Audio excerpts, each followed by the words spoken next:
สวัสดีครับผู้ฟังทุกท่านครับพบกับรายการรักสิ่งแวดล้อมทางสวทแพร่ FM 91เมกะเฮิรตซ์ครับเช้าวันอังคารที่7กรกฎาคม2569อยู่กับผมแสวงปอเพชรเป็นผู้ดำเนินรายการครับกลับมาพบกับท่านผู้ฟังกันเหมือนเช่นเคยครับเริ่มต้นกันในช่วงเช้าๆของการทำงานครับสัปดาห์ที่2กรกฎาคม2569นะครับยังคงกลับมาทำหน้าที่กันเหมือนเดิมนะครับมีบทเพลงเพื่อชีวิตเปิดให้กับท่านผู้ฟังติดตามรับฟังกันเป็นความสุขกันในช่วงเช้าๆของการทำงานครับแล้วก็เป็นเช้าอีกวันหนึ่งเนาะต้องบอกฟ้าขมุกขมัวนะครับเห็นมีประกาศเตือนเรื่องของฝนตกนะเรื่องของฝนตกน้ำท่วมต่างๆที่อาจจะเกิดขึ้นนะจำตัวเลขไม่ได้ถึงวันที่เท่าไหร่น่าจะ12ไหมนะครับน่าจะถึงเดี๋ยวน่าจะถึงวันที่10หรือเปล่านี่ไม่พอดีกำลังเปิดค้นหาข้อมูลเดิมอยู่นะครับก็ต้องบอกว่าปีนี้ฝนฟ้าที่อาจจะมาแบบผิดปกตินะครับมีพายุทางด้านตะวันออกของไทยเราแต่ว่าก็ไม่ได้มีคือไม่ได้เข้ามาทางไทยโดยตรงแต่ว่ามีอิทธิพลต่อร่องมรสุมนะครับก็ส่งผลให้มีเรื่องของฝนฟ้าที่เพิ่มขึ้นนะครับก็พูดคุยเล่าสู่กันฟังนะครับสำหรับฝนฟ้าในบ้านเราแต่ที่แน่ๆนี่เคลิมนี่ยุงยุงเยอะยุงลายยุงลำคาญทั้งหลายยุงลายนี่น่าเป็นห่วงเนาะเพราะว่าจะมีเรื่องของโรคภัยไข้เจ็บตามมาด้วยโรคไข้เลือดออกนะครับยุงลายนี่เป็นพาหะนำโรคไข้เลือดออกนะครับก็ต้องระมัดระวังนิดนึงเนาะแล้วมันกัดจะไม่รู้เรื่องซะด้วยยุงลายเนี่ยมันมาเป็นเงียบๆเนาะเกาะเงียบๆจนรู้สึกคันนั่นแหละคืออิ่มไปละก็นะครับต้องระวังนิดนึงเนาะเขาบอกทางที่ดีที่สุดนี่คือป้องกันไม่ให้ยุงกัดแล้วก็ทำลายแหล่งเพาะพันธุ์ยุงทั้งหลายลดจำนวนยุงลงนะครับจะได้ลดการแพร่กระจายถ้าหากมีเจ้าโรคไข้เลือดออกอยู่นะครับวันนี้พบกันเช่นเคยกับช่วงเวลาของรายการรักสิ่งแวดล้อมท่านผู้ฟังที่ติดตามรับฟังอยู่ครับบทเพลงเพื่อชีวิตอยากจะฟังเพลงไหนอย่างไรก็สามารถที่จะแนะนำได้ครับทางโทรศัพท์0545235516ครับแฟนเพจก็พิมพ์คอมเมนต์ไว้ได้กับช่วงเวลาของรายการรักสิ่งแวดล้อมครับ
รับได้รับฟังผ่านไปครับนะกับบทเพลงเพื่อชีวิตในช่วงเวลาของรายการรักสิ่งแวดล้อมทางสวทแพร่ FM 91เมกะเฮิรตซ์ครับวันอังคารที่ 7 กรกฎาคม 2569 ครับนะขอบคุณผู้ฟังที่ติดตามรับฟังแล้วก็ถามไทยงานเพลงเข้ามานะครับเห็นท่านผู้ฟังให้กำลังใจกับผู้ที่กำลังทำหน้าที่บอกทวงคืนป่าทับลานนะครับถ้าจะว่าไปนี่การเขาเรียกอะไรการใช้พื้นที่นะใช้พื้นที่ที่เป็นเขตป่าเขตธรรมชาติเนี่ยนะจริงๆก็มีขอบเขตมีการประกาศชัดเจนนะแต่มักจะมีเขาเรียกยืดหยุ่นอยู่เนาะมี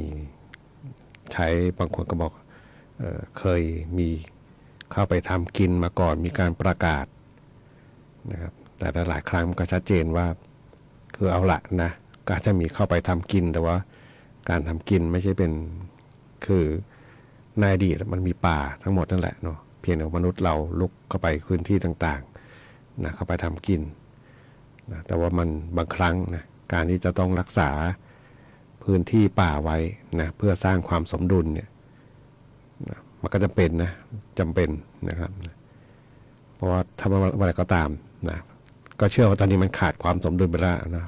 พื้นที่ป่ามันหายไปหมดแล้วนะเหลือไม่กี่เท่าไหร่เหลือไม่กี่เปอร์เซ็นต์แล้วก็ส่วนหนึ่งก็จะเป็นพวกพืชไร่พืชทางเกษตรกรที่ปลูกอยู่นะบางที่ก็ยังพออยู่ร่วมกับป่าได้นะครับนะบางที่นะก็พออยู่ร่วมกับป่าได้นะคือเป็นป่าก็เรียกป่าชุมชนประเภทนี้นะอาศัยทำหมากินอยู่กับป่าแล้วก็ไม่ได้ทำลายเพิ่มแต่บางส่วนเนี่ยนะก็เป็นลักษณะของพืชไร่ล้วนๆเลยนะถึงหน้าแล้งก็เผานะเป็นฝุ่นเป็นปัญหา PM 2.5 เพิ่มเข้ามานะครับนะโรคภัยไข้เจ็บก็ตามมาด้วยนะกับมนุษย์เรานี่แหละนะครับนะนี่คือสิ่งที่มันเป็นจริงเนาะนะครับนะหรือแม้แต่เมื่อวานนี้เห็นข่าวหนึ่งเนาะที่ทางเชียงทางตอนเหนือของไทยเรานะครับนะการประท้วงนะการเรียกร้องนะให้มีการตรวจสอบนะครับในการทำเหมืองในเพื่อนบ้านเราแล้วก็น้ำที่มันไหลปนเปื้อนออกมานะมันส่งผลเป็นมลพิษนะครับเมื่อวานก็ดูข่าวอยู่เนาะก็เห็นข่าวอยู่นี่แหละนะคือบางทีบางครั้งนะเกิดการที่เข้าไปทำหมากินเกินขอบเขตอะไรบางอย่างเนี่ยมันก็ทำให้ส่งผลเป็นมลพิษกลับคืนมากับมนุษย์เรานะครับก็ได้แต่บ่นๆได้แต่บ่นเพราะว่าเรามักจะอ้างความจำเป็นนะที่จะต้องหารายได้ของตัวเองก่อนนะเป็นหลักนะครับนะแต่บางทีก็ลืมเรื่องของสิ่งแวดล้อมต่างๆที่มีผลกระทบกับชีวิตเราเลยนะครับนะนี่ก็ต้องสังคมอาจจะต้องกลับมาคิดทบทวนกันนะครับไปฟังเพลงกันต่อครับนะสำหรับท่านผู้ฟังที่ติดตามรับฟังอยู่ครับนะที่แนะนำถามเพลงนี้เข้ามาของคุณแอดคาราบาวสืบทอดเจตนาครับ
9 นาฬิกา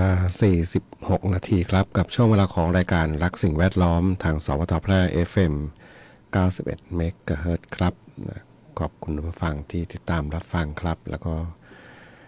ถามไทยบทเพลงเข้ามาในช่วงเวลาของรายการรักสิ่งแวดล้อมครับมาดูอันนี้เรื่องนี้ไม่เกี่ยวกับสิ่งแวดล้อมเนาะแต่ว่าเกี่ยวข้องกับลูกหลานนะบางทีก็คนสูงอายุก็มีเนาะเรื่องของยาเสพติดนะครับดูข่าวตัววันนี้ก็เยอะมากนะเยอะมากในนี้หมายถึงทั้งคนค้าคนเสพที่ถูกจับได้ที่เป็นข่าวนะบางส่วนก็เสพจน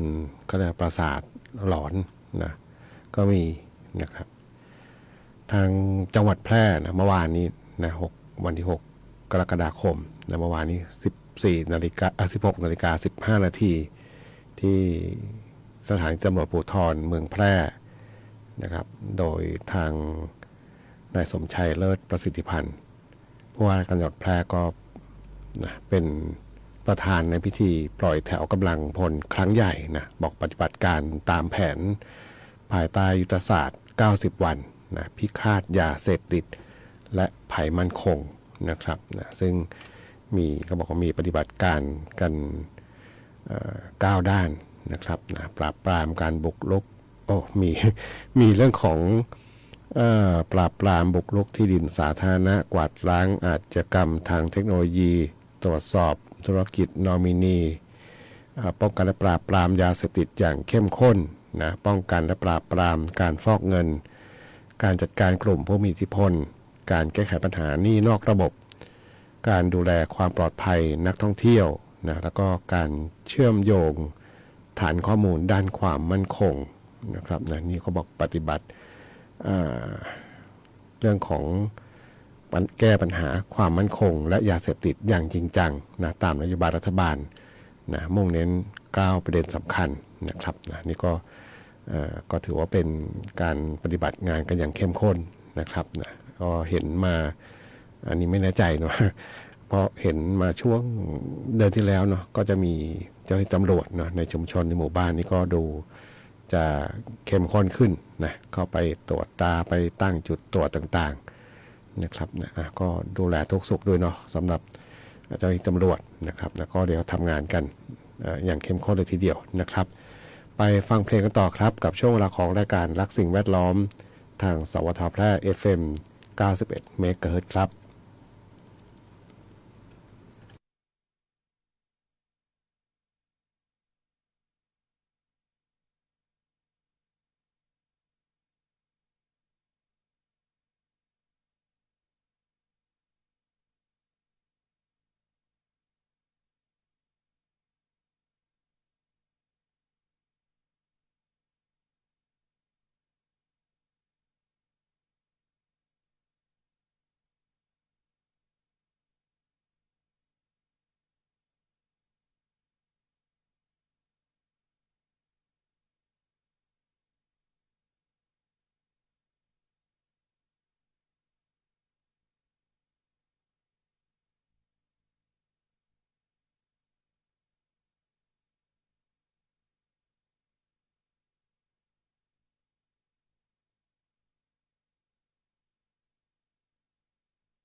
ได้รับฟังผ่านไปครับนะสาวดอยสอยดาวนะสำหรับบทเพลงที่ท่านผู้ฟัง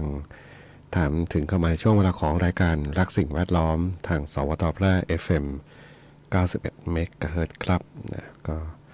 เป็นบทเพลงหนึ่งนะที่ท่านผู้ฟังถามไทยเข้ามาแล้วก็ขอบคุณผู้ฟังนะที่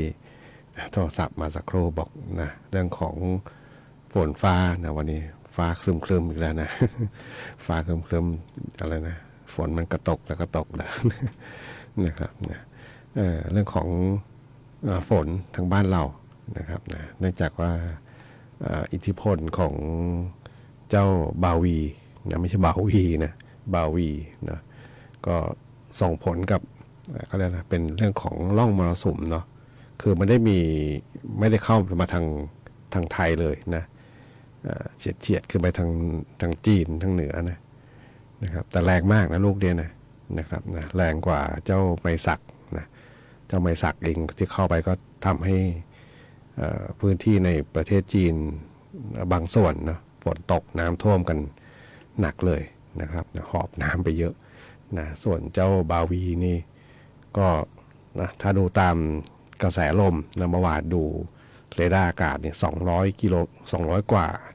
200เท่าไหร่200ประมาณ259 กิโลเมตรต่อชั่วโมงนะเป็นพายุที่ตอนนี้อยู่ในชื่อที่ปรากฏขึ้นมาคือกำลังแรงจัดนะครับนะแต่ว่าอีกสักระยะหนึ่งเนี่ยนะที่เห็นในเรดาร์อากาศนี่ก็จะเรียกว่าเปลี่ยนอีกนะกำลังแรงขึ้นอีกเป็นพายุกำลังมหาศาลนะครับมันเคลื่อนตัวมาเรียกว่าระยะพอสมควรแล้วล่ะเนาะก็แต่อยู่ไกลเรามากเนาะอยู่ไกลเรามากอยู่ห่างจากฟิลิปปินส์ด้วยเนาะนะครับแต่ว่ามันส่งผลกระทบกับร่องมรสุมทางบ้านเราเนาะก็ส่งผลให้บ้านเรายังมีฝนที่เพิ่มขึ้นอยู่นะครับนะก็อันนี้ก็คือข่าวสารต่างๆนะแต่ว่าต้องติดตามนิดนึงเนาะเพราะว่าพายุมันอยู่ในทะเลเปลี่ยนไปเปลี่ยนมาได้แต่ว่ามันก็มักจะไม่เกินการคาดหมายแต่จากเรดาร์อากาศนะครับนะเพราะเขาจะมีการติดตามต่างๆอยู่นะครับวันนี้ดูข่าวพยากรณ์อากาศนิดนึงนะภาคเหนือมีฝนฟ้าคะนอง40%ของพื้นที่มีฝนตกหนักบางแห่งบริเวณจังหวัดแม่ฮ่องสอนเชียงใหม่เชียงรายตากกำแพงเพชรและเพชรบูรณ์นะครับนะ40%นะฝนก็ถ้าดูพยากรณ์อากาศนี่ก็คือฝนยังน้อยอยู่แต่ว่าฝนเยอะนี่น่าจะอยู่ทางโซนภาคตะวันออกเฉียงเหนือแล้วก็ภาคตะวันออกนะ60%นะครับนะอยู่โซนนั้นเยอะหน่อยเนาะวันนี้รายการสิ่งแวดล้อมทางสวทแพร่ FM 91 เมกะเฮิรตซ์มาถึงช่วงท้ายรายการครับวันนี้คงต้องนำรายการท่านผู้ฟังไปก่อนพบกันใหม่ในวันพรุ่งนี้ขอความสุขความโชคดีจงมีแต่คุณผู้ฟังทุกท่านสวัสดีครับ